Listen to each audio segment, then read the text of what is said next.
만약 하루에 단 몇 분만으로도 자신의 몸과 삶을 변화시킬 수 있다면 믿으시겠습니까? 병아리조차도 가능한 일이라면 우리 인간에게 불가능한 일일까요? 우리가 진심으로 원하는 모든 것은 의도와 생각이 충분히 강하다면 실제로 이루어질 수 있습니다. 어떤 이는 복권 당첨조차 가능하다고 말합니다. 안녕하세요. 끌리니 TV입니다. 오늘은 조 디스펜자 박사의 연구를 통해 우리의 생각이 실제로 신체와 현실에 어떤 영향을 미치는지를 이야기해 보려 합니다. 이 내용은 단순한 이론이 아닌 수많은 실제 사례로 입증된 이야기입니다. 특히 그중 다니엘이라는 사람의 사례는 많은 이들에게 큰 울림을 주고 있습니다. 그는 열정적인 사업가였지만 어느 날 갑작스러운 사건으로 인해 모든 것을 잃고 삶이 송두리째 바뀌게 됩니다. 과연 생각이 현실을 바꾼다는 말은 어디까지 사실일까요? 과거의 기억이 미래를 어떻게 형성하는지, 과거의 익숙한 감정에 사로잡혀 사는 대신 미지의 미래를 상상하며 살아갈 때 우리 뇌는 새로운 화학 반응을 일으키고 이는 곧 몸의 치유로 이어질 수 있다는 내용이었죠. 두 번째 영상에서는 단지 생각만으로도 몸이 실제로 반응한 실험 결과를 소개했습니다. 예를 들어 피아노를 연습한 사람들과 단지 머릿속으로 상상한 사람들의 뇌와 근육 반응이 거의 동일하게 나타났다는 실험이 대표적입니다. 이제 오늘의 이야기는 바로 다니엘에 관한 실제 사례입니다. 그는 사업을 성공시키기 위해 매일같이 60시간 넘게 일했고 잠시도 쉬지 않고 목표를 향해 달려갔습니다. 하지만 어느 날 고객과의 전화통화 중 감정이 폭발하며 격한 언쟁을 벌였고 갑작스런 극심한 두통과 함께 의식을 잃고 말았습니다. 병원에 실려간 그는 이내 의식을 회복했지만 그때부터 원인을 알 수 없는 극심한 두통에 시달리게 됩니다. 다니엘은 수많은 병원을 전전하며 이름난 의사들을 모두 찾아갔지만 결국 받은 처방은 단순한 영양제 4알이 전부였습니다. 정밀 검사에서도 아무 이상이 발견되지 않았기 때문이죠. 어떤 의사는 다니엘이 병이 아닌데 스스로 증상을 만들어내는 것 아니냐며 의심했고 다른 의사는 신경과민이라고 판단했습니다. 이후 다니엘은 대체의학을 찾게 되었고 그곳에서 전자기파 과민증이라는 진단을 받았습니다. 이 증상은 아직 의학계에서도 논란 중이며 세계보건기구는 이를 공식 질병이 아닌 증상으로만 인정하고 있습니다. 하지만 다니엘은 실제로 전자기파를 방출하는 기기 근처에만 가도 두통이 심해졌고 결국 사업체도 문을 닫게 되었습니다. 그동안 힘겹게 이뤄온 모든 것을 잃은 그는 어머니의 집에 얹혀 살게 되었고 인생의 나락으로 떨어졌습니다. 그의 친구들은 결혼하고 자녀를 낳고 승진하며 평범한 삶을 살아가고 있었지만 다니엘만은 전자기파를 피해 작은 공간에서 지내야 했습니다. 그는 방 안에 전자기파를 차단하는 장치를 설치하고 마치 감옥처럼 갇혀 지내며 점점 삶의 의욕을 잃어갔습니다. 결국 자살 충동까지 느낄 만큼 극심한 우울감에 빠지게 되었죠. 그러던 어느 날 다니엘은 우연히 조 디스펜자 박사의 책을 접하게 되었고 직접 세미나에 참석하게 됩니다. 세미나에서 그는 명상을 시작하게 되었고 처음에는 별다른 변화가 없었지만 서서히 통증이 줄어드는 것을 느끼기 시작합니다. 그러던 중 머릿속에 빛이 번쩍이며 터지는 듯한 라이트쇼를 경험한 후 명상 후에는 10분 이상 통증이 사라지는 것을 느낍니다. 그는 일부러 전자기파가 가득한 환경, 즉 휴대폰과 TV가 있는 1인 사무실을 임대하여 명상을 시작했습니다. 처음엔 그 방에 들어가는 것조차 힘들었지만 명상을 통해 점점 상태가 호전되었고 결국 두통과 만성피로가 사라지게 되었습니다. 그는 다시 사회로 복귀해 일을 시작했고 모든 빚을 갚은 뒤에는 하루 1시간 반 정도만 일하면서도 이전보다 훨씬 많은 수익을 올리고 있습니다. 다니엘이 회복하고 경제적 성공까지 이루게 된 이유는 무엇이었을까요? 조 디스펜자 박사는 우리 몸에 8개의 에너지 센터가 존재한다고 설명합니다. 이 에너지 센터는 각각 다른 역할을 하며 서로 유기적으로 연결되어 있습니다. 아래 3개는 생명 유지에, 위 5개는 더 고차원적인 정신적, 감정적 영역에 관여합니다. 에너지 센터들은 마치 독립적인 작은 뇌처럼 작동합니다. 그러나 이 에너지 센터들을 이해하기에 앞서 반드시 짚고 넘어가야 할 기본적인 원리가 하나 있습니다. 바로 우리의 생각과 감정이 만날 때 특별한 에너지가 생성되고 이 에너지는 고유한 주파수를 가진다는 점입니다. 쉽게 말해 우리가 어떤 생각을 품고 어떤 감정을 느끼느냐에 따라 그 주파수가 달라지고 이 주파수는 곧 우리의 현실을 만들어낸다는 것이죠. 이 개념은 끌어당김의 법칙과 매우 유사합니다. 우리가 성공을 꿈꾸고 풍요로운 삶을 원한다면 그 시작은 생각과 의지에서 비롯됩니다.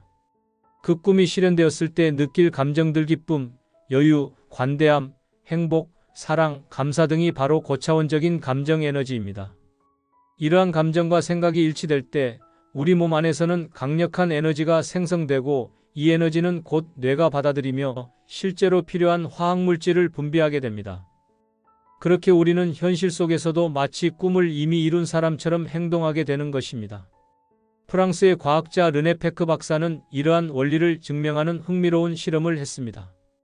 갓 태어난 병아리는 처음 본 대상을 어미로 인식하는 각인 현상이 있는데 박사는 병아리 대신 로봇을 이용해 실험을 진행했습니다.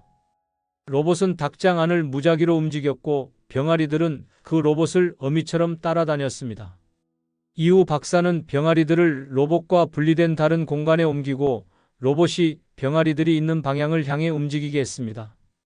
놀랍게도 로봇의 움직임은 병아리들이 있는 쪽으로 치우쳐 움직이기 시작했습니다. 병아리들의 강한 의식이 로봇의 움직임에 영향을 준 것이죠. 이것은 곧 병아리조차도 생각과 감정을 통해 외부의 사물에 영향을 줄 수 있다는 강력한 실험적 증거였습니다. 하물며 고차원적인 사고가 가능한 인간이라면 얼마나 더 큰 영향력을 가질 수 있을까요? 우리가 진심으로 바라고 강하게 의도하면 그것이 현실로 나타나는 것은 어쩌면 자연스러운 일입니다. 의도와 감정이 만날 때 생성되는 에너지는 특정한 주파수를 띠며 그 주파수가 세상에 영향을 미치게 되는 것이죠. 이제 다시 에너지 센터에 대해 이야기해 보겠습니다. 첫 번째 에너지 센터는 생식기관 부근에 위치해 있으며 생식, 출산, 배설, 성적 활동, 성 정체성과 밀접한 관련이 있습니다. 이 센터는 여성의 에스트로겐, 프로게스테론, 남성의 테스토스테론 등 주요 성호르몬들과 연결되어 있으며 막대한 창조 에너지를 품고 있습니다. 이 센터가 균형을 이룰 때 창조성은 활발해지고 성적 정체성 역시 건강하게 자리 잡습니다. 우리가 이 에너지에 의도를 더하면 에너지는 움직이기 시작하고 이는 곧 화학물질 분비로 이어져 몸이 성적인 준비를 하게 됩니다. 이 에너지가 위쪽으로 이동해 세 번째 에너지 센터에 도달하면 자율신경계를 자극하게 되고 이는 무의식적인 활동, 즉 잠재의식의 영역까지 영향을 미치게 됩니다. 이 영역은 우리의 의식적인 통제를 벗어난 세계입니다. 조 디스펜자 박사의 책에 따르면 우리는 누구나 매력적인 사람을 보았을 때 느껴지는 특정한 에너지를 감지한 적이 있습니다.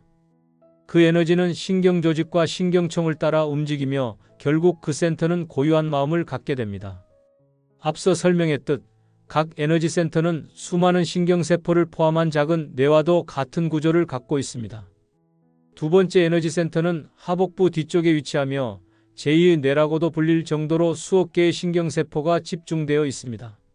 실제로 기분을 좋게 만드는 호르몬인 세로토닌의 95%는 뇌가 아닌 장에서 발견됩니다. 이 센터는 사회적 관계, 문화적 배경, 가족, 대인관계 등 우리가 속한 조직이나 구조와 관련되어 있으며 이 센터가 안정되어 있을 때 우리는 자신이 속한 환경에서 안정감을 느끼게 됩니다. 세 번째 에너지 센터는 복부 중앙, 즉 배꼽 근처에 위치하며 위장, 소장, 간, 비장, 신장, 부신 등을 관장합니다. 이곳은 복강신경총 혹은 태양신경총이라고 불리며 자율신경계를 통해 치유작용을 수행하는 곳입니다.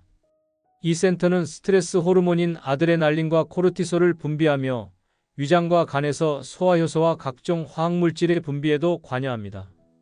마스터마인드라는 책에서도 이곳이 바로 우리의 무의식이 자리 잡고 있는 곳이라고 소개되었죠. 뇌와 심장이 아닌 바로 이 태양신경총에 우리 무의식의 핵심이 존재한다는 것입니다. 세 번째 에너지 센터는 매우 중요한 역할을 합니다. 이 부분에 대해 저자는 다음과 같이 설명합니다. 이 에너지 센터는 우리의 의지, 힘, 자존감, 통제력, 충동, 공격성, 지배력 등과 밀접하게 연결되어 있으며 경제적인 행동, 개인적인 권력, 자부심, 그리고 새로운 도전을 시도하는 의지와도 관련이 깊습니다. 이 센터가 균형을 이루고 있을 때 우리는 자신의 욕구와 의지를 통해 삶의 조건과 환경을 바꿔 나갈 수 있습니다. 두 번째 에너지 센터와 달리 세 번째 센터는 주변 환경이 불안정하거나 예측할 수 없다고 느껴질 때 더욱 활발하게 작동합니다. 이는 자신과 자신이 속한 무리를 보호하고자 하는 본능적인 반응입니다. 우리가 어떤 목표를 원하고 그것을 실현하려는 행동이 필요할 때에도 이 센터는 활발히 움직입니다. 저자는 이곳이 바로 무의식이 흘러나오는 장소라고 말합니다. 이 센터가 첫 번째와 두 번째 센터와 잘 연결되어 있을 때 우리는 자신의 의도를 자연스럽게 여기에 주입할 수 있습니다. 자기계발 서적에서 자주 등장하는 아침에 일어나 자신이 되고 싶은 모습을 말하거나 그것을 100번 써보는 습관, 자기 전에 큰 소리로 외치는 행동들은 모두 우리의 생각을 이 무의식의 에너지 센터에 자연스럽게 흘러가도록 만드는 방법입니다. 세 번째 에너지 센터는 감정에 매우 민감하게 반응합니다. 예를 들어 분노를 느낄 경우 이곳에 위치한 부신이 활성화되며 분노와 관련된 호르몬이 분비됩니다. 이로 인해 특정 주파수가 발산되며 이는 유사한 감정을 불러일으킬 만한 외부 자극을 끌어당기는 결과를 만듭니다. 예를 들어 단순히 상사가 부당하다는 생각만 해도 뇌 속에서는 관련된 감정 네트워크가 형성됩니다.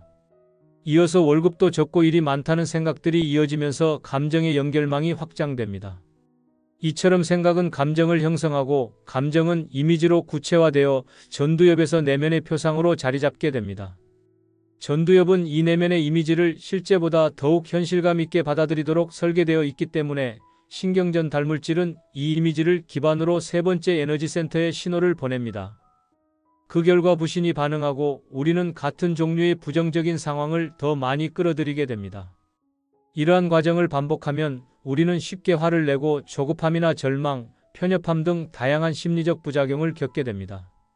또한 부신의 과도한 사용은 소화장애, 신장 기능 약화, 면역력 저하 등의 신체적 문제로 이어질 수 있습니다.